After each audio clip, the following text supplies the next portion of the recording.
যে তাদেরকে বলা হচ্ছে ভাই ঈমান ছাড়ো না হলে আগুনের মধ্যে ঢোকো। তো মা তার কোলের সন্তান ছাড়া আগুনের মধ্যে ঢুকে যাচ্ছে, কেমন সম্ভব? ওই মা নিশ্চিত বিশ্বাস করে যে এই আগুনই জান্নাত, মানে জান্নাতের প্রতি তার বিশ্বাস এত মজবুত যে সে বিশ্বাস করে যে আমি আগুনে ঢুকছি না, আমি ঢুকছি জান্নাতের মধ্যে। এই জন্য তার পক্ষে ঢোকা সম্ভব হয়েছে, এই জন্য আসহাবুল উখদুদের পক্ষে আগুনের মধ্যে ঢুকে ফিরে যাওয়া সম্ভব হলো। কেননা তারা পরকালে দেখতে পায় যে আমাদের এই পৃথিবী এটা বাস্তব নয়।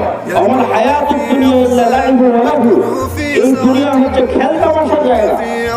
ওয়ালাল আখিরাতু খায়রুন ওয়া আবকা, আর পরকালই হচ্ছে চিরন্তন চিরস্থায়ী প্রকৃত জীবন। এই পরকালের প্রতি ইয়াকিন আমাদের অর্জন করতে হবে যে আমরা পৃথিবীতে চলবো, কোনটাতে জান্নাত পাবো সে আশা দুনিয়া থাকবো।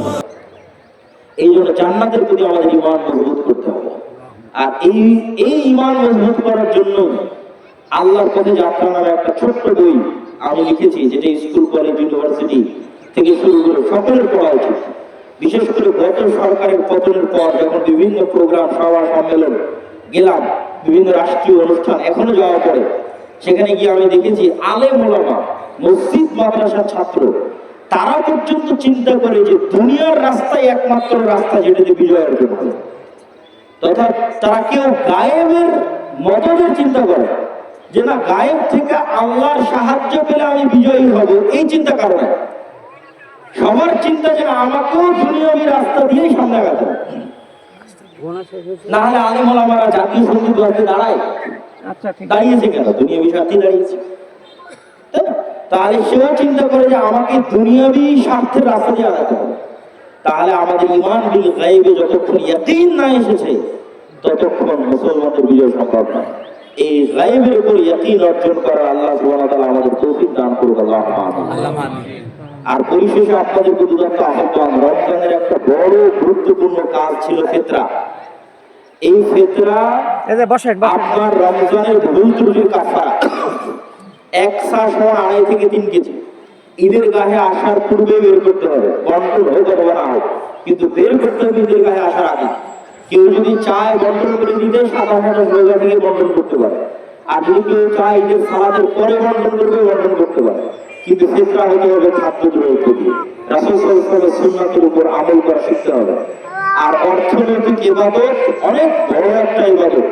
দেখেন আল্লাহ সব কাফারা, আপনার রোজার ভুলের কাফারাও দিয়েছে, আপনার খাদ্য দ্রব্য, আপনার যাকাত দিয়েছে।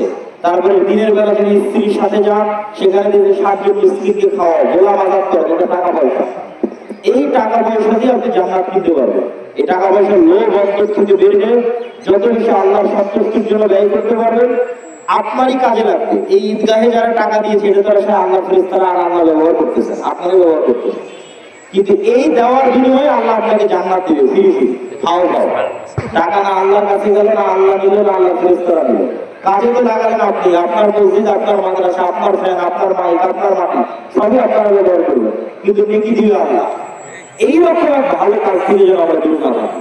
সকলে এই ঈদগাহে সহযোগিতা করবেন, এই মাদ্রাসায় সহযোগিতা করবেন। এই মাদ্রাসা আল জামিয়া সালাফিয়ার সিলেবাস অনুযায়ী পরিচালিত হয়। আশা করি একদিন ভালো ফলাফল পাবেন ইনশাআল্লাহ। আপনারা সকলেই আজকের মতো বৈঠকি দানে সকলে অংশগ্রহণ করবেন এবং আজকের মতো বৈঠক শেষে দোয়া করে বৈঠকি দানে অংশগ্রহণ করে কথা শেষ করছি। তাকবীর করতে করতে বাড়িতে যাবেন। আল্লাহ